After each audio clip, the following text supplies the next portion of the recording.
بسم اللہ الرحمن الرحیم الحمد للہ رب العالمین والعاقبۃ للمتقین والصلاة والسلام علی محمد وعلی آلہ وأصحابہ وأتباعہ وأزواجہ وذریاتہ وأہل بیتہ اجمعین ومن تبعہم بإحسان إلى يوم الدين أما بعد فقد قال الله تبارك وتعالى في القرآن المجيد أعوذ بالله من الشيطان الرجيم بسم الله الرحمن الرحيم لقد رضي الله عن المؤمنين يبايعونك تحت الشجرة صدق الله العلي العظيم سبحان ربك رب العزة عما يصفون وسلام على المرسلين والحمد لله رب العالمين اللهم صل على سيدنا محمد وعلى آل سيدنا محمد وبارك وسلم اللهم صل على سيدنا محمد وعلى آل سيدنا محمد وبارك وسلم اللهم صل على سيدنا محمد وعلى آل سيدنا محمد وبارک وسلم۔ حاضرین محترم، سامعین عالی مقام، ادب و احترام اور تقدس کے لائق معزز بزرگوں، عزیزان ملت اسلامیہ،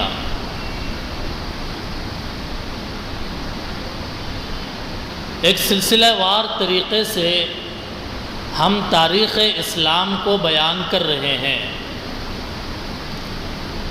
ربیع الاول میں 4-5 جمعے نبی علیہ السلام کی سیرت کو بیان کرنے کے بعد امت میں پیش آنے والے حالات کو، نبی کے وفات کے بعد جو حالات پیش آئے اس کو ہم نے بیان کیا۔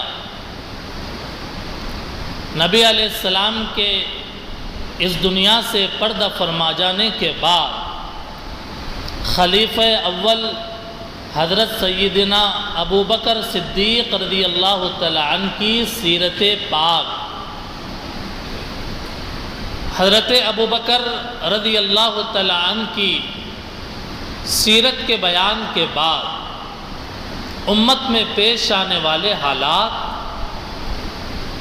حضرت عمر فاروق رضی اللہ تعالی عنہ کے خلیفہ بنائے جانے اور حضرت عمر رضی اللہ تعالی عنہ کے دور خلافت میں تقریباً 10 سال سے زیادہ عرصہ جب آپ خلیفہ رہے، 22.5 لاکھ مربع میل پر حضرت عمر رضی اللہ تعالی عنہ کی عظیم الشان حکومت رہی۔ حضرت عمر رضی اللہ تعالی عنہ کے دور خلافت میں ہی دنیا کے 2 سپر پاور قیصر اور کسریٰ، جیسے اس وقت میں سپر پاور طاقتیں ہیں، جیسا کہ کہا جاتا ہے امریکہ اور اس کے علاوہ دیگر ممالک، نبی علیہ السلام کے زمانے میں پوری دنیا کے اندر 2 سپر پاور طاقتیں تھیں، قیصر اور کسریٰ۔ حضرت عمر رضی اللہ تعالیٰ عنہ کے دور خلافت میں یہ دونوں سپر پاور طاقتوں کا غرور ٹوٹا اور ان کی حکومت کا خاتمہ ہو گیا، حتیٰ کہ بیت المقدس فتح ہوا، عراق فتح ہوا، ایران فتح ہوا، ملک شام فتح ہوا، مصر فتح ہوا، بے شمار ممالک فتح ہوئے۔ یہ دو سپر پاور طاقتوں کے ٹوٹنے کے بعد فتوحات کا ایک لمبا سلسلہ چلا۔ حضرت عمر رضی اللہ تعالیٰ عنہ کی سیرت طیبہ پر گزشتہ جمعہ ہم نے عرض کیا تھا، اخیر میں وقت نہیں ہونے کی وجہ سے آخری حالات سامنے نہیں آئے۔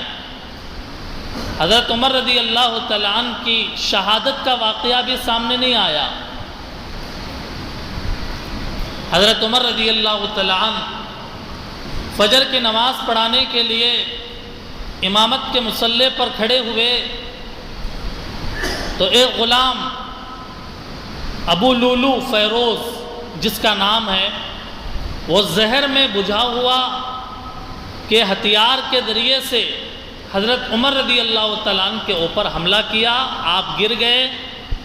عبد الرحمن ابن عوف کو آگے بڑھایا، حضرت ابن عوف نے فجر کی نماز کی باقی نماز کی امامت فرمائی۔ آخری ایام چل رہے تھے، اور آخری ایام میں لوگوں نے کہا کہ آپ اپنے بعد کسی کو خلیفہ بنا دیجئے، اور لوگوں نے کہا اپنے بیٹے ابن عمر کو، حضرت عمر رضی اللہ تعالیٰ عنہ سے کہا اپنے بیٹے ابن عمر کو بنا دیجئے اپنے بعد خلیفہ۔ حضرت عمر رضی اللہ تعالیٰ عنہ نے فرمایا، خطاب کے خاندان سے حساب دینے کے لیے ایک آدمی بس ہے، اب یہ خلافت کا بوجھ اپنے بیٹے کے اوپر نہیں ڈالنا چاہتا، اپنے بیٹے کو خلیفہ نہیں بنایا۔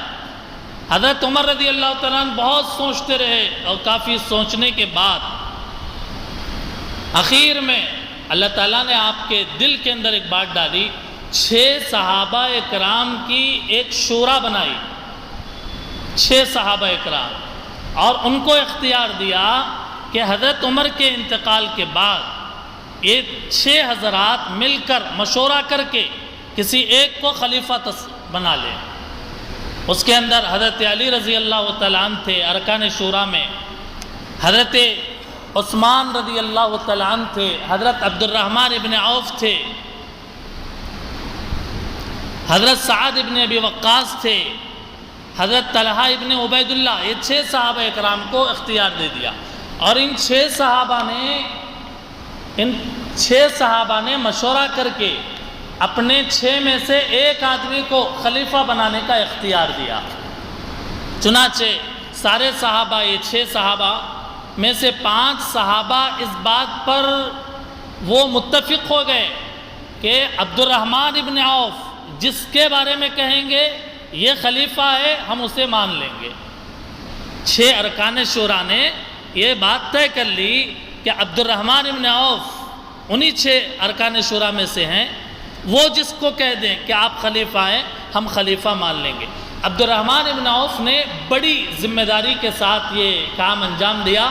راتوں کی تنہائیوں میں انفرادی ملاقات کرتے تھے، اور ہر ایک سے رائے معلوم کر کے آخر میں حضرت عبد الرحمن ابن عوف نے یہ فیصلہ کیا کہ حضرت عمر رضی اللہ تعالیٰ عنہ کے بعد حضرت عثمان رضی اللہ تعالیٰ عنہ مسلمانوں کے خلیفہ ہوں گے۔ یہ حالات پیش آئے۔ اب آئیے حضرت عثمان رضی اللہ تعالیٰ عنہ کے بارے میں جانتے ہیں۔ حضرت عثمان رضی اللہ تعالیٰ عنہ کا نام عثمان ہے، ابو عمر کنیت ہے، ذو النورین لقب ہے، والد کا نام عفان ہے، والدہ کا نام عروہ ہے۔ حضرت عثمان رضی اللہ تعالیٰ عنہ حضور کے خاندان سے پہلے ہی سے جڑے ہوئے تھے، یعنی داماد تو بعد میں بنے حضور کے، لیکن حضور سے جو رشتہ تھا 5ویں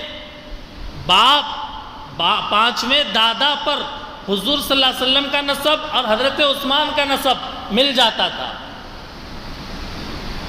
اور کمال کی بات یہ ہے کہ حضور صلی اللہ علیہ وسلم کی جو پھوپھی تھی، یعنی حضور کے والد حضرت عبداللہ کی بہن، حضور کے والد حضرت عبداللہ کی بہن وہ حضرت عثمان رضی اللہ تعالیٰ عنہ کی نانی تھی. تو سلسلہ رشتہ داری کا پہلے سے تھا. بعد میں اللہ کے نبی صلی اللہ علیہ وسلم نے اپنی بیٹی رقیہ کا نکاح، حضرت رقیہ رضی اللہ عنہا کا نکاح حضرت عثمان سے کرا دیا. غزوہ بدر کے موقع پہ جس دن بدر کی لڑائی میں مسلمانوں کو کامیابی ملی، اسی دن حضرت صلی اللہ علیہ وسلم کی بیٹی رقیہ کا انتقال ہو گیا. اسی لیے حضرت عثمان رضی اللہ تعالیٰ عنہ بدر میں شرکت نہیں کر سکے. یہ آخری وقت چل رہا تھا حضرت رقیہ کا. حضرت رقیہ کا جب انتقال ہوا، حضرت عثمان بہت غمگین رہنے لگے کہ حضور صلی اللہ علیہ وسلم کی جو نسبت تھی کہ حضور کی لخت جگر میرے نکاح میں ہے، تو بڑے افسوس کے ساتھ رہنے لگتے تھے. تو اللہ کے نبی صلی اللہ علیہ وسلم نے اس کو محسوس کیا اور پھر اس کے بعد میں اپنی دوسری بیٹی حضرت ام کلثوم رضی اللہ تعالی عنہا کا نکاح حضور صلی اللہ علیہ وسلم سے استغفر اللہ اپنی بیٹی حضرت ام کلثوم کا نکاح حضرت عثمان رضی اللہ تعالی عنہ سے کرا دیا. اور بعد میں حضرت ام کلثوم کا انتقال ہوا. حضور فرماتے ہیں حدیث کے اندر ہے، اگر میری 10 بیٹیاں ہوتی تو ایک کے بعد ایک میں عثمان کو دیتا، کیونکہ وہ کمال کے آدمی تھے حضرت عثمان رضی اللہ تعالی عنہ. حضرت عثمان کی جو پیدائش ہے، جس سال اللہ کے نبی علیہ السلام کی پیدائش ہوئی، واقعہ فیل جس سال پیش آیا، اس کے 6 سال کے بعد حضرت عثمان پیدا ہوئے. آپ کپڑوں کی تجارت کرتے تھے حضرت عثمان، اور بڑے مالدار تھے. اور مالدار ہونا کوئی بڑی بات نہیں ہے، اصل یہ ہے کہ مالداری کے ساتھ دلدار بھی ہو جائے آدمی. اکثر و بیشتر ایسا ہوتا ہے کہ لوگ مالدار تو ہو جاتے ہیں لیکن دل نہیں ہوتا، دلدار نہیں ہوتے. حضرت عثمان ایسے نہیں تھے. حضرت عثمان کا دل ان کے مال سے بھی کہیں زیادہ اعلیٰ درجے کا تھا اور بڑے مالدار تھے. اور قریش کے لوگ حضرت عثمان سے اتنی محبت کرتے، اتنا پیار کرتے کہ ایک چیز ماؤں کی زبانوں پر چڑھ گئی. مائیں اپنی بچی اور بچے کو لوری دیتے ہوئے سلاتی اور ان کو سہلاتی تو یہ کہتی، مائیں اپنے بیٹیوں سے کہتی کہ بیٹے میں تم سے ایسی محبت کرتی ہوں جیسے قریش کے لوگ عثمان سے کرتے ہیں. ایک چیز مشہور ہو گئی حضرت عثمان رضی اللہ تعالیٰ عنہ کے بارے میں. اللہ کے نبی علیہ السلام نے جب شروع میں دعوت دیا، حضرت ابوبکر مسلمان ہوئے. حضرت ابوبکر رضی اللہ تعالیٰ عنہ کی کوششوں سے حضرت عثمان رضی اللہ تعالیٰ عنہ نے بھی اسلام قبول کیا. اسی لیے سیرت کی کتابوں میں ہے 3 یا 4 نمبر پر حضرت عثمان رضی اللہ تعالیٰ عنہ نے اسلام قبول کیا. مکے میں جب مسلمانوں پر ظلم و ستم کے پہاڑ توڑے گئے تو حضرت عثمان رضی اللہ تعالیٰ عنہ نے اللہ کے نبی سے اجازت مانگی کہ اللہ کے نبی اجازت ہو تو میں حبشے کی طرف ہجرت کروں. اللہ کے نبی نے اجازت دے دی. حضرت عثمان اپنے بیوی حضرت رقیہ رضی اللہ تعالیٰ عنہ کے ساتھ حبشے کی طرف آپ نے ہجرت کی. اور جب پھر بعد میں مکہ لوٹے اور پھر مدینے کی طرف بھی ہجرت کی. اسی لیے حضرت عثمان کے بارے میں ایک لقب جو کہا جاتا ہے ذی النورین، یعنی 2 نور والے، یعنی نبی کے 2 بیٹیاں نور کی شکل میں ان کے پاس تھی. اور دوسرا لقب ذی الہجرتین، 2 ہجرت والے. حضرت عثمان رضی اللہ تعالیٰ نے حبشے کی طرف بھی ہجرت کی اور مدینے کی طرف بھی حضرت عثمان نے ہجرت فرمائی ہے. اللہ کے نبی نے فرمایا جب حضرت عثمان حبشے کی طرف ہجرت کو نکلے، لوط علیہ السلام کے بعد آج تک، اللہ کے نبی نے فرمایا لوط علیہ السلام کے بعد آج تک کسی آدمی نے اپنے گھر والوں کے ساتھ ہجرت نہیں کی. یہ عثمان ہے کہ جنہوں نے اپنے گھر والوں کے ساتھ ہجرت کی ہے. علامہ بدر الدین آئینی عمدۃ القاری بڑی حدیث کی کتاب ہے، اس کے اندر کہتے ہیں آدم علیہ السلام کے زمانے سے آخری زمانے تک قیامت تک ایک خصوصیت ایسی ملی ہے حضرت عثمان کو، ویسی خصوصیت دنیا کے کسی انسان کو ملی نہیں ہے۔ اور پھر فرمایا، علامہ آئینی رحمۃ اللہ علیہ نے فرمایا آدم علیہ السلام سے لے کر اللہ کے نبی تک کسی نبی کے 2 بیٹیاں کسی کے نکاح میں نہیں تھی سوائے عثمان رضی اللہ تعالیٰ عنہ کے۔ یہ کمال تھا حضرت عثمان رضی اللہ تعالیٰ عنہ کا۔ تمام غزوات میں شرکت کیا، بدر کے اندر البتہ شرکت نہیں کیا کیونکہ بی بی رقیہ رضی اللہ تعالیٰ عنہ مرض الوفات کے اندر مبتلا تھی۔ سن 6 ہجری کے اندر صلح حدیبیہ میں اللہ کے نبی عمرہ کرنے کے لیے آئے۔ اب آپ کنیکٹ ہوتے چلے جائیے، ساری تفصیل نہیں بتاؤں گا میں۔ حدیبیہ کا جو واقعہ ہے یہ اللہ کے نبی کی سیرت میں بیان کر چکا۔ 6 ہجری میں صلح حدیبیہ کے موقع پہ جب کافروں نے، مکے کے مشرکوں نے حضور کو عمرہ کرنے نہیں دیا، بات چیت کرنے کے لیے اللہ کے نبی نے حضرت عثمان کو مکہ بھیجا۔ حدیبیہ کے مقام پہ رک گئے، کہا آپ جا کر بات چیت کر کے آئیں، معاملے کو حل کریں۔ حضرت عثمان رضی اللہ تعالیٰ چلے گئے، اور کافروں نے استقبال کیا آپ کا، اور استقبال کیا اور کہا کہ حضور تو وہاں رکے ہوئے ہیں، تم آ گئے ہو مکے میں تو خانہ کعبہ کا طواف کر لو، تمہیں اجازت ہے۔ حضرت عثمان کی وفاداری دیکھیے، فرمایا میرے آقا، میرے سردار اور میرے سرکار وہاں حدیبیہ کے مقام پر انہیں روک دیا جائے اور خانہ کعبہ آنے نہ دیا جائے اور میں طواف کروں، یہ نہیں ہو سکتا۔ طواف نہیں کیا آپ نے، اور کہا اس کے بعد قریش کے لوگوں نے آپ کو روک لیا اور یہ خبر مشہور ہو گئی، اللہ کے نبی تک یہ خبر پہنچی، حضرت عثمان کو کافروں نے شہید کر دیا۔ حالانکہ شہادت نہیں ہوئی تھی لیکن خبر مشہور ہو گئی۔ اللہ کے نبی کو غصہ آیا۔ اللہ کے نبی علیہ السلام ایک درخت کے نیچے 1400 صحابہ اکرام کو جمع کیا آپ نے اور کہا عثمان کے خون کا بدلہ ہم لیں گے۔ عثمان کو شہید کیا گیا، ہم ان کے خون کا بدلہ لیں گے، اور کہا کون ہے جو میرے ہاتھ پر عثمان کے خون کے لیے بیعت کرے؟ سارے صحابہ اکرام 1400 صحابہ اکرام نے آپ کے ہاتھ پر بیعت کیا، آپ کے ہاتھ پر بیعت کیا، کہا ہم عثمان کے خون کا بدلہ لیں گے، قصاص لیں گے ہم۔ جب سارے صحابہ اکرام بیعت کر چکے، اللہ کے نبی نے فرمایا عثمان اگر اب ہوتے وہ بھی بیعت کرتے، لیکن عثمان یہاں نہیں ہے، اس لیے میں محمد عثمان کا ہاتھ میرا ہاتھ سمجھ کر میں عثمان کی طرف سے بیعت کرتا ہوں کہ کافروں سے بدلہ لیا جائے گا۔ اور سارے صحابہ اکرام کے ہاتھ کے اوپر اللہ کے نبی نے اپنا ہاتھ رکھ کر کہا یہ عثمان کی طرف سے بیعت ہے۔ اور پھر بعد میں اللہ تعالیٰ نے سورہ فتح کی آیتیں نازل کی، یہ پورا واقعہ جو اس کا پس منظر دیکھ کر اللہ نے کہا ید اللہ فوق ایدیہم، اللہ کا ہاتھ ان کے ہاتھوں کے اوپر ہے، اللہ کا ہاتھ ان کے ہاتھوں کے اوپر ہے۔ اللہ تعالیٰ نے اس کی تائید فرمائی۔ بعد میں پتہ چلا کہ حضرت عثمان رضی اللہ تعالیٰ عنہ کو شہید نہیں کیا گیا، ایک غلط خبر تھی۔ بہرحال اسی کو بیعت رضوان کہتے ہیں، اسی کو بیعت رضوان کہا جاتا ہے۔ سن 9 ہجری میں رومیوں کی طرف سے بڑا حملہ تھا، لاکھوں کے کافر مکہ مدینہ کے اوپر چڑھائی کرنے کے لیے آئے۔ 30,000 صحابہ اکرام کو اللہ کے نبی نے تیار کیا۔ سخت تنگی کا زمانہ مدینہ میں، فاقوں کا زمانہ، تبوک۔ اللہ کے نبی نے اعلان کیا جو جیسے امداد کر سکتا ہے کرے، جو جیسے تعاون کر سکتا ہے کرے۔ حضرت ابوبکر رضی اللہ تعالیٰ عنہ کے واقعے میں آیا، وہ پورا مال لے کے سمیٹ کے آ گئے، کوئی کچھ نہیں چھوڑا، سب کچھ لے کے آئے، اللہ کے نبی کے قدموں میں ڈال دیا۔ کہا حضور نے پوچھا کہ ابوبکر کیا چھوڑ آئے ہو؟ تو کہا اللہ اور اس کے رسول کا نام چھوڑ آیا ہوں، اس کے علاوہ کچھ گھر میں نہیں ہے۔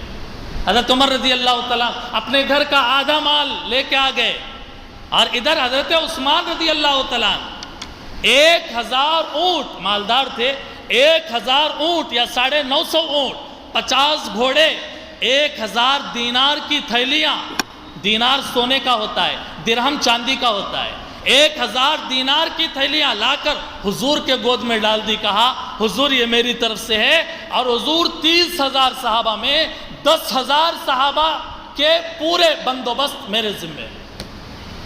10,000 صحابہ اکرام کی ذمہ داری لے لی. حضور وہ تھیلی، وہ دینار کے تھیلیاں تھی، ایسے ہاتھ ڈال کر یوں دوسرے ہاتھ میں ڈالتے اور بشارت سنائی حضرت عثمان کو کہ آج کے بعد عثمان کو کوئی عمل ان کو نقصان نہیں دے گا، وہ جنتی ہیں. اللہ کے نبی علیہ السلام نے، اور سخاوت ایسی تھی، مالداری ایسی تھی. جب ہجرت کر کے گئے اللہ کے نبی صلی اللہ علیہ وسلم صحابہ، مدینے میں میٹھے پانی کا کوئی کنواں نہیں تھا، پورا کھارے پانی کے ہر طرف جو ہے بوڑیاں کنویں تھے.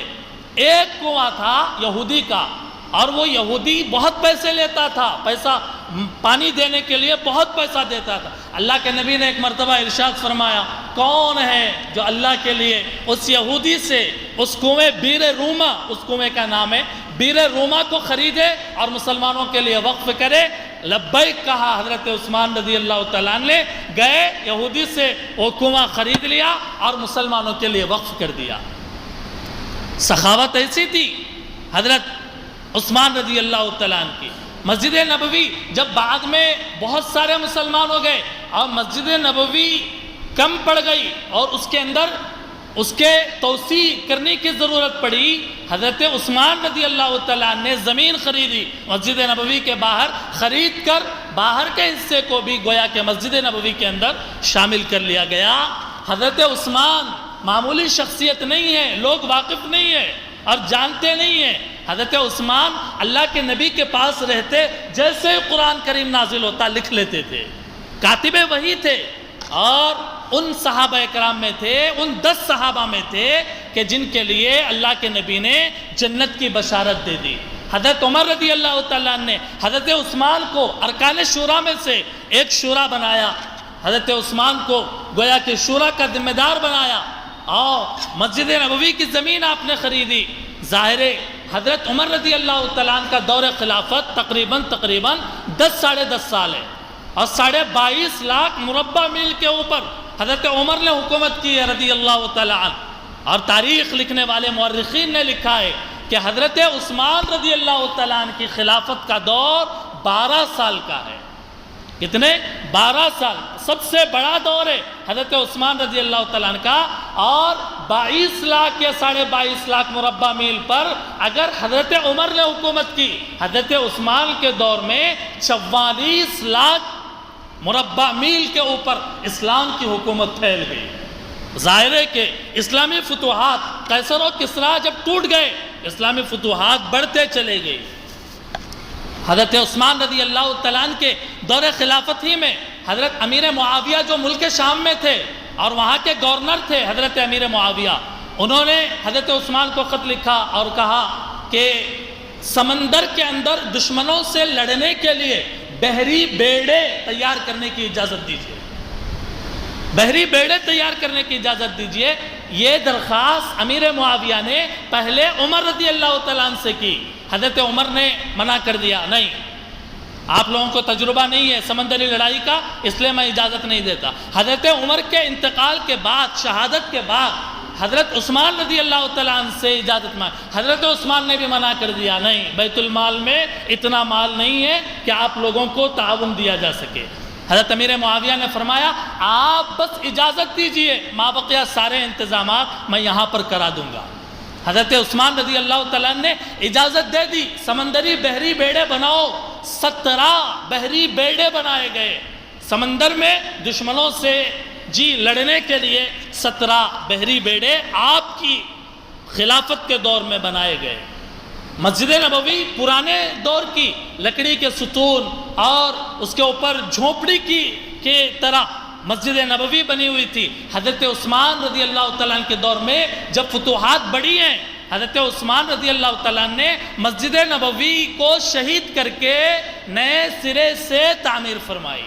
مسجد نبوی پہلے کچی تھی، بعد میں حضرت عثمان رضی اللہ تعالیٰ عنہ نے پتھروں کے ستون ڈالے اور چھت بنائی اور اس کے اوپر ڈیزائن منقش اور بہترین قسم کی مسجد نبوی کی تعمیر فرمائی. صحابہ نے کہا، یہ کام نبی نے نہیں کیا، عمر نے نہیں کیا، ابو بکر نے نہیں کیا، آپ کیوں کر رہے ہیں؟ حضرت عثمان نے کہا کہ تمہیں نہیں معلوم ہے اس زمانے میں حالات کیا تھے. اللہ کے نبی کے دور میں مکے کے کافروں سے لڑائی تھا، اس طرف توجہ کرنے کا موقع نہیں ملا. ابو بکر رضی اللہ تعالیٰ عنہ کے دور میں امت کے اندر ارتداد پھیل گیا تھا، فرصت نہیں ملی۔ حضرت عمر رضی اللہ تعالیٰ عنہ کے دور میں فتوحات مصر کے، شام کے، عراق کے، ایران کے ہو رہے تھے۔ اس لیے اب جب کہ اللہ نے عافیت عطا فرمائی ہے، اس لیے میں نے مسجد نبوی کی یہ تعمیر فرمائی ہے۔ تمہارے گھر عمدہ ہیں، اللہ کا گھر عمدہ کیوں نہ ہو؟ پہلے زمانے میں لوگوں کے گھر بھی جب ابتدائی اسلام میں معمولی تھے، لیکن جب فتوحات بڑھے تو تم نے اپنے گھر عمدہ بنا لیے۔ اللہ کا گھر کیا میں عمدہ نہ بناؤں؟ یہ کہہ کر حضرت عثمان رضی اللہ تعالیٰ نے مسجد نبوی کی زبردست تعمیر فرمائی۔ حضرت عثمان کے دور میں جمع قرآن آپ کا بہت بڑا کارنامہ ہے۔ حضرت ابو بکر اور حضرت عمر اور حضرت عثمان رضی اللہ تعالیٰ نے قرآن کریم جو مختلف اوراق میں مختلف مقامات پہ لکھا ہوا تھا، اس کو جمع کر کے ایک مصحف بنایا، مصحف عثمانی۔ اب میں قرآن کریم کے جمع کرنے کی جو تاریخ ہے اور اس سلسلے میں جو تفصیلات ہیں اگر بتاؤں گا آگے کی بات نہیں بول سکوں گا، تو اتنی بات آپ یاد رکھیں، حضرت عثمان رضی اللہ تعالیٰ نے جمع قرآن کا زبردست کارنامہ انجام دیا۔ حضرت عثمان رضی اللہ تعالیٰ عنہ کے خصوصیات کے اندر حیا ہے، حیا۔ آپ بہت شرم اور حیا کے مالک تھے، انتہائی شرم۔ ایک حدیث کے اندر نبی صلی اللہ علیہ وسلم نے فرمایا، میں عثمان سے حیا کیوں نہ کروں جبکہ عثمان سے فرشتے بھی حیا کرتے ہیں۔ اللہ کے نبی حضرت عائشہ رضی اللہ تعالیٰ عنہ کے حجرے میں ہیں، حضرت ابو بکر نے اجازت مانگی، اللہ کے نبی آؤں؟ حضرت ابو بکر آ گئے، اللہ کے نبی لیٹے ہوئے ہیں بستر پہ، ابو بکر آئے، بات چیت کیا، چلے گئے۔ تھوڑی دیر کے بعد پھر دستک ہوئی، حضرت عمر رضی اللہ تعالیٰ عنہ آئے، کہنے لگے اجازت ہے، عمر آنا چاہتا ہے۔ اللہ کے نبی نے اجازت دے دی، حضرت عمر آئے، اپنی ضرورت پوری کر کے چلے گئے۔ اس کے بعد حضرت عثمان کی دستک ہوئی، کون ہے؟ کہا عثمان۔ اللہ کے نبی اٹھ گئے اور بستر صحیح کیا اور اپنے پیر کے اوپر کپڑا ڈالا، حضرت عائشہ سے کہا کہ تم بھی صحیح سے بیٹھو، یہ کہا۔ پھر اس کے بعد حضرت عثمان رضی اللہ تعالیٰ عنہ کو اندر آنے کی اجازت دی۔ جب حضرت عثمان بھی بات کر کے چلے گئے، عائشہ رضی اللہ تعالیٰ عنہ نے پوچھا، اللہ کے نبی میرے باپ آئے ابو بکر، آپ اٹھ کے اس طریقے سے وہ اہتمام نہیں کیا، عمر آئے اہتمام نہیں کیا، عثمان آئے تو اہتمام کرنے لگے۔ کہنے لگے اللہ کے نبی، اے عائشہ، میں عثمان سے حیا کر رہا تھا، اور حیا کیوں نہ کروں جبکہ فرشتے بھی عثمان سے حیا کرتے ہیں۔ اتنی بڑی بات۔ ایسا ہی ایک واقعہ، ایک باغ کے اندر بیٹھے ہوئے تھے ابو موسیٰ اشعری، باغ کے دروازے پر تھے، اللہ کے نبی نے فرمایا کسی کو اندر آنے مت دو، اگر کوئی آئے تو مجھے بتاؤ۔ ابو بکر آئے، ابو موسیٰ نے پوچھا، اللہ کے نبی ابو بکر آئے، کہا کہ دروازہ کھول دو اور ابو بکر کو جنت کی بشارت دو اور انہیں اندر بھیج دو۔ کھولا گیا، بشارت دی، اندر بھیج دیا، اور پھر اس کے بعد میں دستک ہوئی، حضرت عمر رضی اللہ تعالیٰ عنہ پوچھا، اللہ کے نبی نے فرمایا عمر کو آنے دو اور انہیں بھی جنت کی بشارت دے دو۔ دروازہ کھلا، باغ کا اندر آ گئے۔ پھر تیسرے نمبر پر حضرت عثمان آئے، اللہ کے نبی نے فرمایا تم عثمان کو بھی جنت کی بشارت دے دو اس مصیبت پر جو انہیں پیش آئے گی اور وہ اس پر ثابت قدم رہیں گے۔ یہ کون سی آزمائش تھی جو حضرت عثمان رضی اللہ تعالیٰ عنہ کو پیش آنے والی تھی؟ فرمایا بخاری شریف کے اندر ہے، حضور صلی اللہ علیہ وسلم، ابو بکر، حضرت عمر اور حضرت عثمان، یہ چار حضرات احد پہاڑ کے اوپر چڑھے اپنے زندگی میں ایک مرتبہ۔ احد کا پہاڑ کانپنے لگا۔ آپ پوچھیں گے کیا پہاڑ بھی کانپتا ہے؟ میں کہوں گا بخاری میں ہے کہ احد پہاڑ کانپنے لگا۔ اللہ کے نبی نے پیر مارا احد پہاڑ پر اور مار کر کہا کہ کیوں ہلتا ہے، خاموش ہو جا اور ٹھہر جا، تیرے اوپر ایک نبی، ایک صدیق اور 2 شہید ہیں۔ 2 شہید حضرت عمر اور حضرت عثمان رضی اللہ تعالیٰ عنہ۔ ترمذی شریف میں ہے، حضور صلی اللہ علیہ وسلم نے فتنوں کا ذکر فرمایا اور قریب میں واقع ہونے والے فتنوں کے بارے میں کہا۔ ایک صاحب چادر اوڑھے ہوئے سامنے سے گزر رہے تھے، اللہ کے نبی نے کہا یہ جانے والے جو ہیں وہ ان فتنوں کے اندر سیدھے راستے پر ہوں گے۔ بعد میں وہ صحابی جا کر ان کو دیکھا، فرمایا کہ وہ حضرت عثمان رضی اللہ تعالیٰ عنہ تھے۔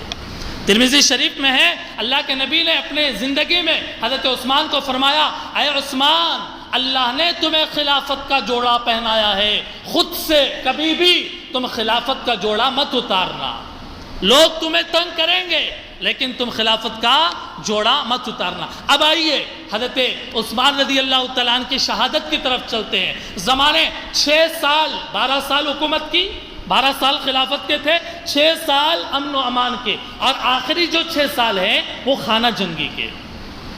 ایک یہودی تھا منافق، عبداللہ ابن سبا اس کا نام ہے، عراق کے، مصر کے باغیوں کو اس نے مدینے میں جمع کیا، اور جمع کر کے حضرت عثمان رضی اللہ تعالیٰ عنہ کے دارالخلافہ کا محاصرہ کر لیا، گھیر لیا، اور الزامات لگائے حضرت عثمان رضی اللہ تعالیٰ عنہ پر، اور کہا، اے عثمان، تم خلافت سے دستبردار ہو جاؤ، تم اپنے خلافت کا تاج اتار دو، تمہیں خلیفہ رہنے کا کوئی حق نہیں ہے۔ حضرت عثمان سمجھاتے رہے، کتابوں میں لکھا ہے 40 دن تک محاصرہ رہا، باغیوں نے، بلوائیوں نے، فتنہ پردازوں نے 40 دن تک محاصرہ کر لیا، اور حضرت عثمان کو مسجد نبوی میں آ کر نماز پڑھنے پر بھی روک لگا دی، حتیٰ کہ حضرت عثمان رضی اللہ تعالیٰ عنہ پر اتنا ستم کیا کہ بیر روما، جس کنویں کو آپ نے وقف کیا میٹھے پانی کا، اس کنویں کا پانی کو بھی محل میں اور گھر کے اندر جانے سے روک دیا۔ حضرت عثمان ایک مرتبہ اپنے گھر کے چھت پر چڑھے، دیکھا ہر طرف محاصرہ ہے، کہا، کیا میں نبی کا داماد نہیں ہوں؟ کیا میں نے تمہارے لیے وہ کنویں کو وقف نہیں کیا؟ کیا میں نے تبوک کے موقع پر میں صدقہ و خیرات میں نے نہیں کیا ہے؟ کیا میں نے مسجد نبوی کو تعمیر نہیں کی ہے؟ میں نے جس کنویں کو وقف کیا تم اس کا پانی مجھے پینے نہیں دے رہے ہو، جس مسجد نبوی کی میں نے توسیع کی ہے اس مسجد کے اندر 2 رکعت نماز پڑھنے تم نہیں دے رہے ہو، تم اتنا ستم ڈھا رہے ہو۔ لوگوں نے کہا، کچھ بھی ہو، آپ خلیفہ نہیں رہ سکتے، آپ اٹھ جائیے، اتر جائیے۔ محاصرہ کر لیا، گھیر لیا، اور قتل کرنے کی کوشش کرنے لگے، حتیٰ کہ 700 صحابہ حضرت عثمان کی حفاظت کے لیے گھر کے اندر تھے۔ حضرت امام حسن، امام حسین حضرت عثمان رضی اللہ تعالیٰ عنہ کے گھر کے مین گیٹ پر تھے۔ محاصرہ کرنے والوں نے دیکھا کہ ہم اندر نہیں جا سکتے، حضرت حسن و حسین ہے، تو دیوار پھلانگ کر، دیوار کود کر وہ اندر آئے، اور جس صبح آپ کی وفات ہونے والی تھی اس کی رات کے اندر اللہ کے نبی حضرت ابوبکر اور حضرت عمر رضی اللہ تعالیٰ عنہ حضرت عثمان کے خواب میں آئے، اور آ کر کہا، اے عثمان، ثابت قدم رہنا، تم سحری دنیا میں کر رہے ہو، افطاری ہمارے پاس آ کر کرو گے۔ بشارت تھی خواب کے اندر، اور جب صبح ہوئی حضرت عثمان نے غلاموں کو آزاد کیا۔ حضرت عثمان رضی اللہ تعالیٰ عنہ کی ایک خصوصیت یہ تھی، ہر جمعے کو ایک غلام آزاد کرتے تھے، ہر جمعے کو ایک غلام آزاد کرتے تھے، اور جس دن آپ کی شہادت کا واقعہ پیش آنے والا تھا اس دن 20 غلام حضرت عثمان رضی اللہ تعالیٰ عنہ نے اللہ کے راستے میں آزاد کیے، اور جس مصحف کی ترتیب دیا انہوں نے، مصلی بچھا کر جانماز پر نماز سے فارغ ہو کر قرآن کریم کی تلاوت کرنے لگے، اور بلوائی عبداللہ ابن سبا کے وہ دشمن دیوار کود کر آئے، آپ کی اہلیہ حضرت عثمان کی اہلیہ نے ان لوگوں کو روکا، انہوں نے ہتھیار چلایا، آپ کے بیوی کے انگلیاں کٹ گئی، اور اس کے بعد حضرت عثمان رضی اللہ تعالیٰ عنہ کے اوپر حملہ کیا گیا، اور عین تلاوت کے موقع پر حضرت عثمان رضی اللہ تعالیٰ عنہ کا گویا کہ خون کر دیا گیا، اور آپ کو شہید کر دیا گیا۔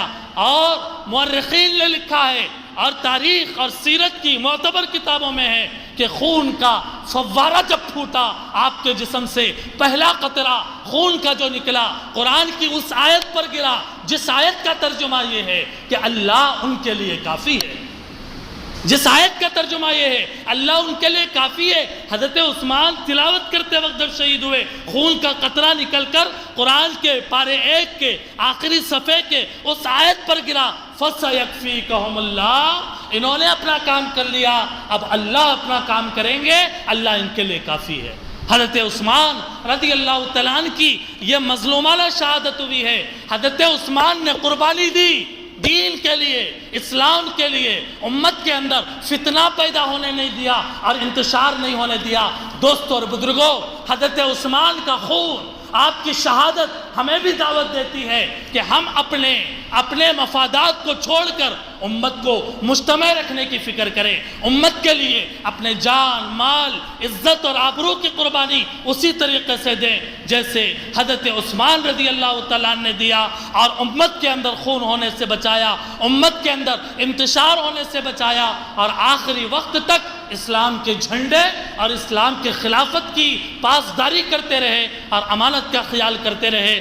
دعا فرمائیں کہ اللہ تعالیٰ حضرت عثمان رضی اللہ تعالیٰ عنہ کی شہادت جو 18 ذی الحجہ کو ہوئی ہے، اللہ تعالیٰ اس کی برکت سے اللہ ہمیں بھی وہ جذبہ عثمانی نصیب فرمائے، وہ جذبہ عثمانی، وہ جذبہ عمری، وہ جذبہ ابو بکری، وہ جذبہ خالد بن الولید، جان، مال، عزت، آبرو اللہ اور اس کے رسول کے دین کے لیے قربان کر دے۔ ہم یہ کہہ دے اللہ کا دین بڑا اور اللہ کے رسول بڑے، اللہ بڑے، اللہ اکبر کبیرہ، اللہ کے رسول، اللہ کے دین سے بڑی کوئی چیز نہیں ہے۔ مالک و مولا ہمیں سمجھ نصیب فرمائے اور عمل کی توفیق عطا فرمائے۔